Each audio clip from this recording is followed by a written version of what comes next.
Hey guys, and welcome back to another episode of Federico Talks Watches. As Watches and Wonders, the big show is wrapping up, I wanted to do a quick little video of my personal 3 favorite releases at this year's show. Now, of course, before we get started, customary wristwatch check. Today I'm wearing my Girard-Perregaux Laureato Evo 3's Big Date Power Reserve Moonphase. My only integrated steel sports watch, had it for a very long time, and while out of the rotation recently, I'm very much enjoying wearing it. And of course, guys, don't forget to check out DelReyWatch.com. A bunch of new stock has come in, including the limited edition Frédéric Constant High Life integrated bracelet sports model with the column wheel chronograph.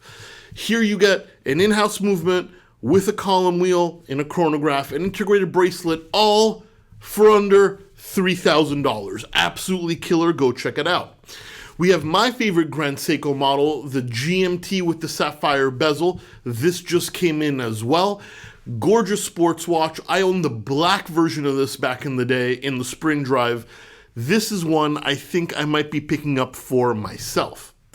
And also the Omega Speedmaster with the sky blue dial. What a beautiful take on a classic.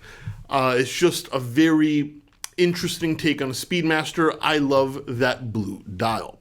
All that and way more at DelReyWatch.com, the best place for a watch geek to buy a watch. Link in the description below. So yeah, guys, Watches and Wonders. I'm going to do a little recap video at some point next week. Not the best year for releases in my opinion. However, any new watch release is, a good thing. And there have been some that stuck out. And I want to talk about the 3 watches I adored this year in no particular order. The first one is a sports watch. And that is the Tudor Black Bay Burgundy with the Jubilee bracelet. Yes, I didn't think Tudor had a great show, but I think this release was a home run. We have the classic Black Bay Burgundy with a new movement, 70-hour power reserve.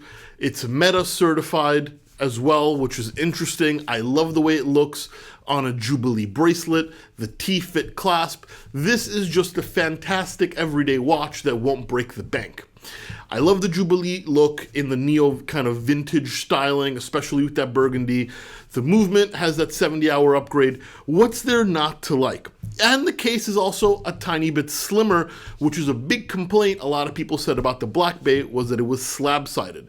This one is a winner overall, and I absolutely love it, personally. Then let's go to some high horology.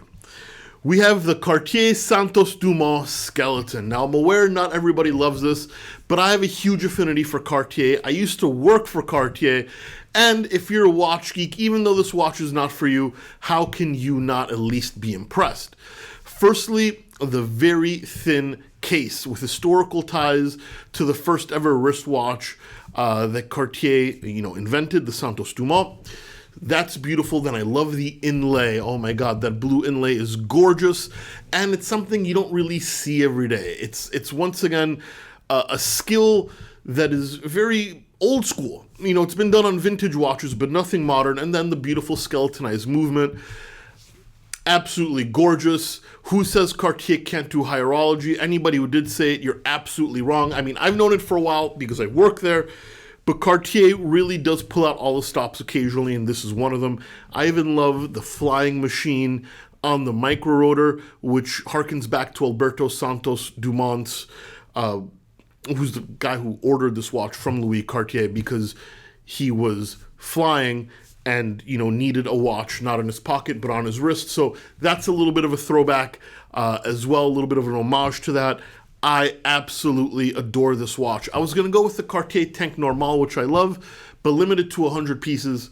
That's just not a realistic watch a lot of people are ever really going to maybe even see. But the Santos Dumas skeleton is a winner.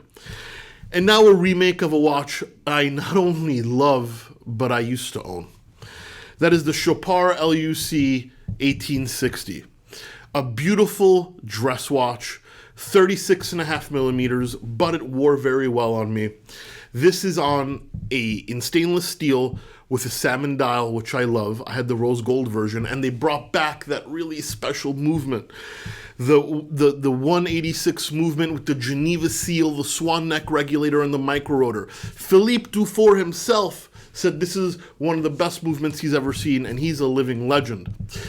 This watch was produced in very limited runs with the 186 movement, and then a little bit more readily available, but still more limited edition with the less expensive and less well-finished 386 movement. But this one is like the original. It has that special movement.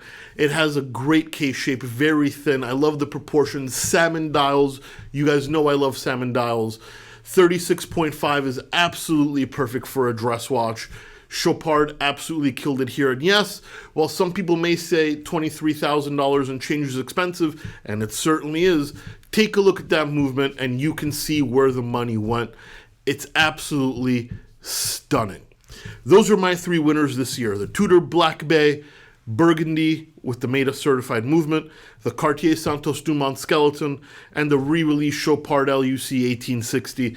3 watches I would love to own, and I may own at some point in the future.